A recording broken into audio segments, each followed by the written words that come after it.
just to add to what Prem sir is telling, madam, this is period movie.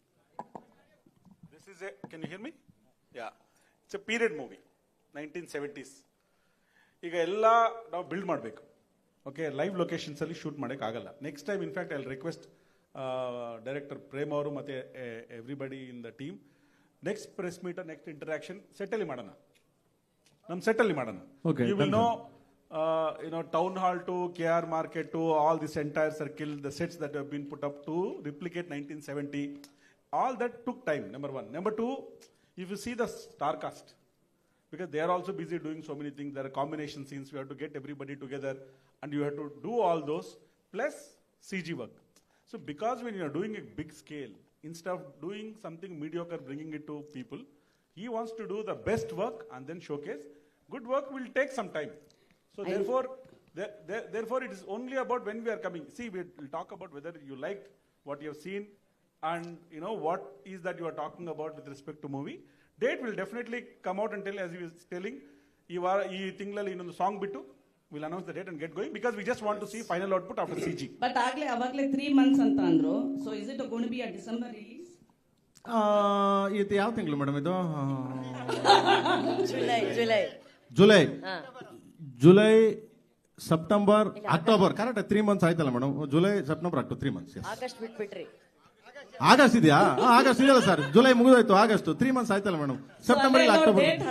October ಅಲ್ಲಿ ಅಂತ 100% September ಇಲ್ಲ October on screen, hit the screen sir. ಇದೆ ಹೇಳಿದ್ರಿ August ಅಲ್ಲಿ ನಾನು ಪಕ್ಕಾ ಬರ್ತೀನಿ, ಇದೆ ಟೈಮ್ ಬರ್ಬೇಕಾಗಿತ್ತು ಮೇಡಮ್. ಪಾಪ ನಮ್ ಧ್ರುವ ಅವ್ರದ್ದು ಮಧ್ಯೆ ಒಂದು ಸಿನಿಮಾ ಇತ್ತು ಮೇಡಮ್, ಅದು ಮುಗಿಸ್ಬಿಟ್ಟು ಅದಾದ್ಮೇಲೆ ನನಗೆ ಬಂದ್ರು, ನಾನು ಮಾಡ್ಕೊಂಡೆ, ಇವಾಗ ರೆಡಿ ಆಗಿದೆ ಮೇಡಮ್.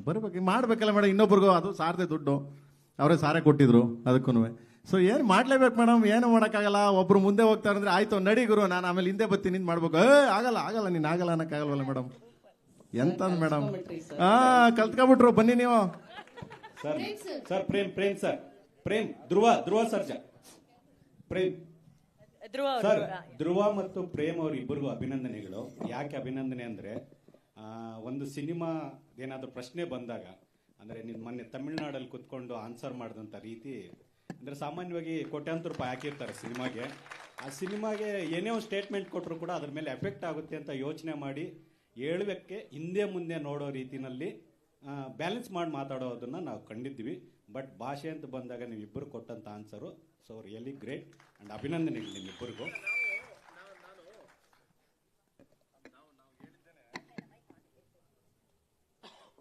ಹೇಳಿದ್ದು ಯಾರಿಗೂ ಹರ್ಟ್ ಆಗ್ಬೇಕು ಅಂತಲ್ಲ, ನಮ್ಗೆ ಹರ್ಟ್ ಆಗಿದೆ. ಸೊ ಅದಕ್ಕೆ ಆತರ ಮಾತಾಡಿ, ನಮ್ಮ ತಾಯಿ, ನಮ್ಮ ಕನ್ನಡ, ನಮ್ಮ ಲ್ಯಾಂಗ್ವೇಜ್ ಅಂತ. Thank you. ಅದನ್ನ ಎಲ್ಲರೂ ಅಲ್ಲೂ ಅಷ್ಟೇನೆ, ಎಂಟೈರ್ ಮೀಡಿಯಾ ಬಂದ್ಬಿಟ್ಟು ಯಾರು ಲೈಕ್ ಇದಾಗಿ, ಯಾರು ರೆಬಲ್ ಆಗಿ ಯಾರು ಮಾತಾಡಕ್ ಹೋಗ್ಲಿಲ್ಲ. ಸೊ ಅಗ್ರಿ ಅಂತ ಒಪ್ಕೊಂಡ್ರು ಅವರು. ಎಸ್, ಅಗ್ರಿ, ಯಾಕಂದ್ರೆ ಅದು ಟ್ರೂ ಅಲ್ವಾ? ಸೊ ಈಗ ನಾನು ಹೋದ ತಕ್ಷಣ ಲೇಟ್ ಆಯ್ತು ಪ್ರೆಸ್ ಇದ್ರಲ್ಲಿ, ನಾನೇನು ಅಲ್ಲ, ಸಾಮಾನ್ಯ ಒಬ್ಬ ನಿರ್ದೇಶಕ. ಬಟ್ ನಾನು ಹೋದ ತಕ್ಷಣ ಕೇಳಿದೆ, sir if you any late, ನನ್ನಿಂದ ಲೇಟ್ ಆಗಿದೆ, ನನ್ನ ಟೀಮಿಂದ, ನಮ್ಮ KVN ಪ್ರೊಡಕ್ಷನ್ ಆಗಲಿ ನಮ್ಮ ಟೀಮಿಂದ ಲೇಟ್ ಆಗಿದೆ, ಸಾರಿ ಸರ್. ತಪ್ಪೇನಿದೆ ಸರ್ ಅಲ್ವಾ? ಸಾರಿ ಕೇಳೋದು ತಪ್ಪೇನಿಲ್ವಲ್ಲ? ಅದೇನು ದೊಡ್ಡತನ ಇದೆ, ಅದು ದೊಡ್ಡ ಬೆಳೆ. ಅದಕ್ಕೆ ಕಮಲ್ ಸರ್ ಒಂದು ಸಾರಿ ಕೇಳಿದ್ರೆ ಸರೋಗಿರೋದು ಅಂತ ಕೇಳಿದೆ ಅಷ್ಟೇ ಪ್ರೀತಿಯಿಂದ. ಬಟ್ ಅವರು ಅಗ್ರಿ ಮಾಡಿದ್ರಲ್ಲ, ಇರೋರಲ್ಲ, ಅವರು ಅಗ್ರಿ ಮಾಡಿದ್ರು ಅದನ್ನ, ಅಷ್ಟೇ ಸಿಂಪಲ್. ರಮೇಶ್ ಅರವಿಂದ್ ಸರ್, ಒಂದು ಪ್ರಶ್ನೆ. ರಮೇಶ್ ಅರವಿಂದ್ ಸರ್ ಪ್ರಶ್ನೆ. ಸಾಮಾನ್ಯವಾಗಿ ನೀವು ಇಲ್ಲಿವರೆಗೂ ಸಿನಿಮಾಗಳು ಮಾಡ್ಕೊಂಡು ಒಂದು ರೀತಿ ನೀವು ತ್ಯಾಗರಾಜನ ಬ್ರಾಂಡ್ ಅಂಬಾಸಿಡರ್ ತರ, ಅಂದ್ರೆ ಈ ಹೂವು ಹಣ್ಣು ಸ್ವಲ್ಪ ತುಂಬಾ ಮೆಲೋಡಿ. ಆದ್ರೆ ಈ ಡ್ಯಾಶಿಂಗ್ ತರ ಡೈರೆಕ್ಟರ್ ಪ್ರೇಮ್ ತರ ಬಂದು ಕೇಳಿದಾಗ ನಿಮ್ಗೆ ಫಸ್ಟ್ ಏನ್ ಅನಿಸ್ತು ಈ ಸಿನಿಮಾದಲ್ಲಿ ಮಾಡಿ ಅಂತಂದಾಗ? ಇಲ್ಲ, ಬಹಳ ಇಷ್ಟ ಆಯ್ತು ನನಗೆ. ಇಂಥದಕ್ಕೆ ಕಾಯ್ತಾ ಇದೀವಿ ಅಂದ್ರೆ. ಓಕೆನಾ? ಹಲೋ ಸರ್, ನಾವು ಆಕ್ಟರ್ಸ್ ಸರ್, ಯಾವ ರೋಲ್ ಕೊಟ್ಟರು ನಾವು ಮಾಡಕ್ ರೆಡಿ ಇರ್ತೀವಿ. ಒಬ್ಬ ಡೈರೆಕ್ಟರ್ ಬಂದು ನಿಮ್ಮಲ್ಲಿ ಇದಿದೆ, ಈ ಪೋರ್ಷನ್ ಇದೆ ಅಂತ ಹೊರಗೆ ತೆಗಿಬೇಕು. ನಾನು ಆ ಟೈಮಲ್ಲಿ ಅಷ್ಟು ಲವ್ ಸ್ಟೋರೀಸ್ ಮಾಡಿದಾಗ ದಿನೇಶ್ ಬಾಬುಗೆ ಅನ್ನಿಸ್ತು ನಾನು ಅಮೃತವರ್ಷಿಣಿ ಮಾಡ್ಬೋದು ಅಂತ. ಅದೇ ಥರ ಈ ಟೈಮಲ್ಲಿ ಈ ಥರ ಮಾಡೋಕೆ ಪ್ರೇಮ್ಗೆ ಅನಿಸಿದೆ ನನಗೆ ಈ ಥರ ಸೂಟ್ ಆಗುತ್ತೆ ಅಂತ. ಹಾಗಾಗಿ ಡೈರೆಕ್ಟರ್ಸ್, ಎಲ್ಲ ಡೈರೆಕ್ಟರ್ಸ್ ಕೈಲಿದೆ. ಆಕ್ಟರ್ಸಿಂದ ನಾವು ಏನು ಮಾಡ್ಬೋದು ಅಂತ, we are just like clay, ಯಾರು ಹೆಂಗ್ ಬೇಕಾದ್ರೂ ಮೌಲ್ಡ್ ಮಾಡ್ಬೋದು. ಇವ್ರು ಬಹಳ ಬ್ಯೂಟಿಫುಲ್ ಆಗಿ ಈ ಧರ್ಮ ಅನ್ನೋ ಪಾತ್ರದಲ್ಲಿ ಮೌಲ್ಡ್ ಮಾಡಿದ್ದಾರೆ. ನನಗೆ ಆ ಪಾತ್ರದ ಹೆಸರೇ ಇಷ್ಟ. ಪಾತ್ರ ಬಿಡಿ, ಧರ್ಮ ಅಂತ ಹೆಸರಿಟ್ಟಿದಾರಲ್ಲ, ಅದೇ ಬಹಳ ಇಷ್ಟ ಆಯ್ತು ನನಗೆ. ಎಲ್ಲವೂ ಅಚ್ಚುಕಟ್ಟ ನಡಿಬೇಕು ಅಂತ ಕೇರ್ ಮಾಡುವಂತ ಕ್ಯಾರೆಕ್ಟರ್. ಏನೇನಾಗುತ್ತೆ ಅಂತ ನೀವು ಚಿತ್ರದಲ್ಲಿ ನೋಡ್ತೀರಿ. ಬಹಳ ಇಷ್ಟ ಆಯ್ತು. ಪ್ರೇಮ್ ಸರ್, ನನ್ನ ಪ್ರಶ್ನೆ. ಪ್ರೇಮ್ ಸರ್ ಇಲ್ಲಿ ಅಲ್ಲಿ ಹಿಂದೆ ಪ್ರೇಮ್ ಸರ್ ಇಲ್ಲಿ ಅಶ್ವಥ್ ಅಂತ ಹೇಳಿ ಫ್ರೀಡಮ್ ಟಿವಿದ ನಾನು ನಿಮ್ಮನ್ನ ಅಮಿತ್ ಶಾ ಮತ್ತೆ ದೇವೇಗೌಡರಿಗೆ ಕಂಪೇರ್ ಮಾಡ್ತೀನಿ. ಯಾಕೆ ಅಂತ ಕೇಳಿ, ರಾಜಕಾರಣದಲ್ಲಿ ಅವರು ಒಂದಷ್ಟು ಸ್ಟ್ರಾಟಜಿಗಳನ್ನ ಮಾಡ್ತಾರೆ. ಯಾರನ್ನ ಹೆಂಗೆ ಕಟ್ ಹಾಕ್ಬೇಕು ಅಥವಾ ಯಾರನ್ನ ಅಂದ್ರೆ ಸೋಲಿಸ್ಬೇಕು, ಈ ರೀತಿಯಾದಂಥ ಒಂದಷ್ಟು ಸ್ಟ್ರಾಟಜಿಗಳು ಮಾಡ್ಕೊಂಡು ಬರ್ತಾರೆ. ಬಟ್ ಸಿನಿಮಾದಲ್ಲಿ ನೀವು ಪಬ್ಲಿಸಿಟಿ ಗಿಮಿಕ್ ಮಾಡೋದ್ರಲ್ಲಿ ಚಾಣಕ್ಯರಂತ ಅಂತೇಳಿ ಒಂದು ಹೆಸರು ಕೂಡ ಇದೆ. ಅಂದ್ರೆ ಪಬ್ಲಿಸಿಟಿ ಮಾಡೋದ್ರಲ್ಲಿ ಎತ್ತಿದ ಕೈ, ಪ್ರೇಮ್ ಒಂದು ಸಣ್ಣ ಒಂದು ಫೋಟೋ ಇಟ್ಕೊಂಡು ಅದನ್ನ ಯಾವ ರೀತಿ ಪ್ರಮೋಟ್ ಮಾಡಬೇಕೋ ಅದೆಲ್ಲವನ್ನೂ ಕೂಡ ಮಾಡ್ತಾರೆ ಅಂತ ಒಂದು ಮಾತಿದೆ. ಆದ್ರೆ ಇನ್ನೊಂದೇನಪ್ಪ ಅಂತಂದ್ರೆ, ಪಬ್ಲಿಸಿಟಿಗೆ ಇಂಪಾರ್ಟೆನ್ಸ್ ಕೊಟ್ಟಷ್ಟು ಕತೆಗೆ ಇಂಪಾರ್ಟೆನ್ಸ್ ಕೊಡ್ತಾರಾ ಅನ್ನೋದು ನನ್ನ ಪ್ರಶ್ನೆ. ಒಂದು ನಾನು ಪ್ರತಿ ಸಿನಿಮಾ ಮಾಡಿದ್ದು ಅಷ್ಟೇ, ಎಲ್ಲ ಸಿನಿಮಾಗಳನ್ನು ತೊಗೊಂಡೋಗಿ ರೀಚ್ ಆಗಬೇಕು ಜನಗಳಿಗೆ ಅಂತ ಮಾಡೇ ಮಾಡ್ತೀನಿ ನಾನು, ಯಾವುದೇ ಆಗಲಿ. ಯಾಕಂದರೆ ನಾನೊಬ್ಬ ಮಾರಾಟಗಾರ. ನಾನು ಏನಾದರೂ ಒಂದು ವಸ್ತು ಮಾರ್ತೀನಿ ಅಂತಂದರೆ ಅದನ್ನು ನಾನು ಹೇಳಲೇಬೇಕು. ಸೊ ಹಿಂಗಿದೆ ನನ್ನ ವಸ್ತು, ಹಿಂಗಿದೆ, ಹಣ ತಗೊಳ್ಳಿ. ರಸ್ತೆಲಿ ಹೋಗಿ, ಈಗ ಒಬ್ಬ ಸೈಕಲಲ್ಲಿ ಹಾಕೊಂಡು ಯಾವುದೋ ಒಂದು ತರಕಾರಿ ಮಾರ್ಕೊಂಡು ಹೋಗ್ಲಿ, ಯಾವುದೋ ಒಂದು ಬೇರೆ ಏನೇ ಮಾರ್ಕೊಂಡು ಹೋಗ್ಲಿ, ಕೂಕೊಂಡು ಹೋಗ್ತಾನೆ ಅವನು, ಇದಿದೆ ಅದಿದೆ ಅಂತ. ಅವರು ಒಂದು ಸರಿ ತಗೋತಾರೆ, ಒಂದು ಸರಿ ತಗೊಂಡು ಅವನ ಹತ್ರ ಚೆನ್ನಾಗಿತ್ತು ಅನ್ಕೊಳ್ಳಿ, ಮತ್ತೆ ಮಾರನೇ ಸಹ ಕಾಯ್ತಾ ಇರ್ತಾರೆ ಹೊಸಲ್ ಬಂದ್ಬಿಟ್ಟು, ಬರ್ತಾನೇನೋ ಅವನು ಅಂತ. ಆ ಥರ ವ್ಯಕ್ತಿ ನಾನು. ಆ ಥರ ಯಾರಾದ್ರು ಕಾಯ್ತಾನೆ ಇರ್ತಾರೆ. ಯಾಕೆಂದ್ರೆ ಇವತ್ತಿನವರೆಗೂ ನಾನು ಯಾರಿಗೂ ಮೋಸ ಮಾಡಿಲ್ಲ, ಯಾರಿಗೂ ತೊಂದರೆ ಕೊಟ್ಟಿಲ್ಲ. ಎಲ್ಲ ಸಿನಿಮಾಗಳು ಚೆನ್ನಾಗಿ ಹೋಗಿದೆ. ಅದೇನೋ ಗೊತ್ತಿಲ್ಲ, ಕೆಲವು ಈಗ ನೀವು ಕೇಳಿದ್ರಲ್ಲ ಆ ಥರ ಮಾತಾಡ್ಬೋದು. I don't know really. ನನ್ನ ಹಾಕೊಂಡು ಸಿನಿಮಾ ಮಾಡಿದ ಪ್ರೊಡ್ಯೂಸರ್ಸ್ಗಳೆಲ್ಲ ಚೆನ್ನಾಗಿದ್ದಾರೆ. It's good, well make money and everything is good. Cinema ಜನ ನೋಡಿದ್ದಾರೆ. ಒಂದ್ಸರಿ ಸಿನಿಮಾ ರಿಲೀಸ್ ಆದಾಗ ಎಲ್ಲ 100 ಥಿಯೇಟರ್ ರಿಲೀಸ್ ಮಾಡಿದಾಗ 100 ಡೇಸ್ ಹೋಗುತ್ತೆ ಅಂತ. ನಾವು ಹಂಗೆ ಮಾಡಲಿಲ್ಲ. ನಾನು ಜೋಗಯ್ಯ ಅಂತ ಸ್ಟಾರ್ಟ್ ಮಾಡಿದ್ದು. ಅವಾಗೆಲ್ಲ ಡಿಸ್ಟ್ರಿಬ್ಯೂಟರ್ ಬೈದ್ರು ನನಗೆ. ಏನಕ್ಕೆ ಅಂತಂದ್ರೆ, ಏಕಾಏಕಿ 300-400 ಥಿಯೇಟರ್ ಹಾಕ್ಬೇಡ ಅಂತ. ನಾವು ಹೇಳಿದ್ದು ರೀಚ್ ಆಗ್ಬೇಕು ಜನಗಳಿಗೆ ಅಷ್ಟೇ. It's make money. ನೀವು ಸಿನಿಮಾ ಏನಕ್ಕೆ ಮಾಡಿದ್ದೀರಾ? ಒಂದು ಉದ್ದೇಶ ಜನಕ್ಕೆ ತಲುಪಬೇಕು, ಅದರಿಂದ ಏನಾದರೂ ಒಂಚೂರು ಕಲಿಬೇಕು, ಅದರಿಂದ ನಿರ್ಮಾಪಕ ಅನ್ನದಾತ ಅವನಿಗೂ ದುಡ್ಡು ಬರಬೇಕು, ಮತ್ತೆ ಒಂದು ಫ್ಯಾಕ್ಟ್ರಿ ನಡೆದಂಗೆ ನಡೀತಾ ಇರ್ತದೆ, ಎಲ್ಲರಿಗೂ ಕೆಲಸ ಆಗುತ್ತೆ. ದೊಡ್ಡ ಇಷ್ಟೇ ಇಂಪಾರ್ಟೆಂಟ್ ನಾವು ಮಾಡೋದು. ಅದು ಬಿಟ್ರೆ ಈ ಮಿಕ್ಕಿದೆಲ್ಲ ಗಿಮಿಕ್ಕು, ಅದು ಸರಕು ಪರಕು ಅವೆಲ್ಲ ಯಾರು ಏನ್ ಬೇಕಾದ್ರೂ ಹೆಸರುಗಳು ಕೊಟ್ಕೊಳ್ಳಿ. ಐ ಡೋಂಟ್ ವಾಂಟ್, ನನಗೆ I don't care about. Prem sir, right. Keerthi Patil, ಅಂದ್ರೆ ಸಿನಿಮಾದಲ್ಲಿ ಈಗಾಗಲೇ 7 ವಂಡರ್ಸ್ 7 ಸ್ಟಾರ್ಸ್ ನ ರಿವೀಲ್ ಮಾಡಿದೀರಾ. 8th ವಂಡರ್ ನ ತುಂಬಾ ಸರ್ಪ್ರೈಸ್ ಆಗಿಟ್ಟಿದ್ದೀರಾ.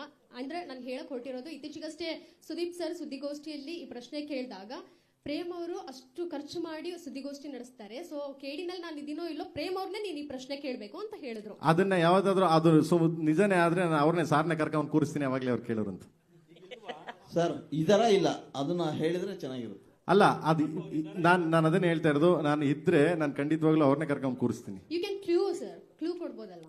ಏನ್ ಕ್ಲೂ ಕೊಡ್ತೀಯಪ್ಪ? ಇದ್ರೆ ನಾನು ಹೇಳಿದ್ನಲ್ಲ, ಇದ್ರೆ ಕೂರಿಸ್ತೀನಿ ಖಂಡಿತ ಆಗ್ಲಿ. ಸರ್ ಜುಲೈ 17th ಶೂಟಿಂಗ್ ಮಾಡ್ತಾ ಇದಾರಲ್ಲ ಸರ್ ಸುದೀಪ್ ಜೊತೆ. ರಿಲೀಸ್ ನಾವೆಲ್ಲ ಕಷ್ಟಪಟ್ಟು ಆಡಿಟ್ಗೆ ಬಂದ್ಬಿಡ್ತೀವಿ. ಅಲ್ಲ, ಎಷ್ಟು ಇನ್ಫಾರ್ಮೇಶನ್ಸ್. ಐ ಥಿಂಕ್ ಎಲ್ಲರೂ ಶಾರದಾ ಮ್ಯಾಮ್ನೇ ಪ್ರಶ್ನೆ ಕೇಳ್ಬೇಕು, ಎಷ್ಟು ಇನ್ಫಾರ್ಮೇಶನ್ಸ್ ಇಟ್ಕೊಂಡಿದ್ದಾರೆ. ಓಕೆ, ಧ್ರುವ ಸರ್ ಇದ್ದಾರೆ, ರೇಷ್ಮಾ ಅವ್ರು ಇದ್ದಾರೆ. ಪ್ರಶ್ನೆ ಏನಾದ್ರು? ನೀವು ಇಲ್ಲಿ ವಿಜಯ್ ಸಾಕಷ್ಟು ಸ್ಟಾರ್ಗಳ ಜೊತೆಗೆ ಕೆಲಸ ಮಾಡಿದಿರಿ ಕನ್ನಡದಲ್ಲಿ. ಸೊ ಈಗ ಬಾಲಿವುಡ್ ಇಂದ ಸಂಜಯ್ ದತ್ತು ಮತ್ತು ಶಿಲ್ಪಾ ಶೆಟ್ಟಿ ಅವರ ಜೊತೆ ಕೆಲಸ ಮಾಡುವಾಗ ನಿಮ್ಮ ಭಾಷೆ ಅವರ ಜೊತೆಗೆ ಹೇಗಿತ್ತು? ಅವ್ರನ್ನ ಹ್ಯಾಂಡಲ್ ಮಾಡೋದು ಸುಲಭ ಆಗಿತ್ತಾ, ಕಷ್ಟ ಆಗಿತ್ತಾ? ನಂದೆಲ್ಲ ಅರ್ಧಂಬರ್ಧ ಇಂಗ್ಲೀಷು ಗುರುವೆ. ಆಮೇಲೆ ನಮ್ಮ ಮನೇಲಿ ನಮ್ಮ ಮೇಡಮ್ ಅದೇ ಹೋಯ್ತಿರ್ತಾಳೆ. ನಾನು ಫಸ್ಟ್ ಬಾಂಬೆಲಿ ಪ್ರೆಸ್ ಮೀಟ್ ಆದ ತಕ್ಷಣ, ನೀನು ಬರೀ ಕನ್ನಡ ಮಾತಾಡಪ್ಪ, ನೀನೇನು ಹೋಗಿ ಅಲ್ಲೆಲ್ಲ ಏನೇನೋ ಮಾತಾಡ್ತಾ ಇದೆಯಾ ನೀನು ಅಂತ. ಇಲ್ಲೇಲಮ್ಮ, ಆದಷ್ಟು ಟ್ರೈ ಮಾಡ್ತೀನಿ. ನಂದು ಕನ್ನಡ, ನಾನು ಹುಟ್ಟಿದ್ದು ಕನ್ನಡ, ನಾನು ಬೆಳೆದಿದ್ದು ಕನ್ನಡ, ನಾನು ಕನ್ನಡ ಸಿನಿಮಾ ಇಲ್ಲೇ ಮಾಡೋದು, ಇಲ್ಲೇ ಸಾಯೋದು ಕೊನೆಗೆ ನಾವು. ಬಟ್ ಎಲ್ಲಾದ್ರೂ ಹೋಗಿ ಅವ್ರಿಗೆ ನಮ್ಮ ಕನ್ನಡನ ಕಲಿಸ್ಬೋದು, ಇಲ್ಲಾಂದ್ರೆ ಅವ್ರ ಭಾಷೆ ಸ್ವಲ್ಪ ಎಲ್ಲ ಮಾತಾಡಿದಾಗ ಅವ್ರಿಗೂ ಸ್ವಲ್ಪ ಖುಷಿ ಆಗುತ್ತೆ. ಈಗ ನಮ್ಮಲ್ಲಿ ಬಂದಾಗ ನಾವು ಕನ್ನಡ ಮಾತಾಡ್ತೀವಿ ಅಂತ, ಈಗ ಸಂಜು ಬಾಬಕಲ್ಲಿ ಮಾತಾಡಿಸ್ದೆ ಕನ್ನಡ. ಸೊ ಎಷ್ಟು ಖುಷಿ ಆಯ್ತು ನಮ್ಮೆಲ್ಲರಿಗೂ. ಸೊ ಹಂಗೆ ನನ್ನ ಎಕ್ಸ್ಪ್ರೆಷನ್ ನಾನು ಹೇಳ್ತಾ ಇದ್ದೀಗ ರಮೇಶ್ ಸರ್ ಅಂದ್ರೆ ರಮೇಶ್ ಸರ್ಗೆ ಚೆನ್ನಾಗಿ ಗೊತ್ತು. ರಮೇಶ್ ಸರ್ಗೆ ಹೇಳ್ತೀನಿ, ಹೌದಾ ಗುರುವೆ, ಬಾ ಗುರುವೆ, ಏನ್ ಮಾಡ್ಬೇಕು ಗುರುವೆ ಅನ್ನೋ ಬರೋರು. ಅವ್ರು ಎಂಟ್ರಿ ಆದ್ರೆ ಒಂಥರ ಲೈಕ್ ಎಷ್ಟು ಎನರ್ಜಿ ಅಂದ್ರೆ ನಮ್ಗೆ 100% ಇದ್ರೆ 1000% ತರೋರು ಅವ್ರು. ಅವ್ರಿಗೆ ಅಷ್ಟು ಎಂಕರೇಜ್ ಮಾಡೋರು. ಬಟ್ ಲ್ಯಾಂಗ್ವೇಜ್ ಬಂದಿಲ್ಲ ಅಂದ ತಕ್ಷಣ ನನ್ನ ಫೇಸ್ ನೋಡೋರು, ನಾನು ಏನು ಎಕ್ಸ್ಪ್ಲೇನ್ ಮಾಡ್ತಿರ್ತೀನಿ. ಸೊ ಅದನ್ನ ಫೇಸ್ ನೋಡ್ಕೊಂಡು ಅವರು ಗ್ರಾಫ್ ಇಟ್ಕೊಂಡು ಮಾಡ್ಕೊಂಡು ಹೋಗೋರು. ನಾನು ಯಾಕೆ ಮಾಡಿ ತೋರಿಸ್ತಿದ್ದೆ ಅವ್ರಿಗೆ. ನನಗೆ ಗೊತ್ತಿಲ್ಲ ಅಂದ್ರೆ ನಾನು ಯಾಕೆ ಮಾಡ್ಬಿಡ್ತೀನಿ ಗುರುವೆ. ಸೊ ಇನ್ನೇನು ಮಾಡ್ತೀರಾ?